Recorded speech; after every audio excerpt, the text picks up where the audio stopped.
ಕೇಳುವಂತ ಪ್ರಶ್ನೆ ಏನಾದ್ರು ಉಳಿದಿದೆಯಾ ಗೊತ್ತಿನಾರೆ? మంజుర్లి ప్రస్తుతానికి నేను అడగటానికి ఏమీ లేదు. నాకుంది.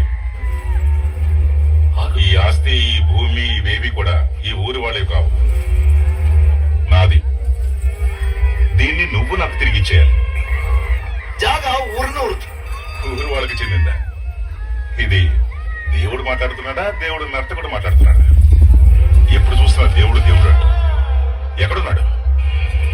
ದೈವ ನರ್ತಕನ ಇವತ್ತೇ ತೀರ್ಮಾನ ಆಗಿ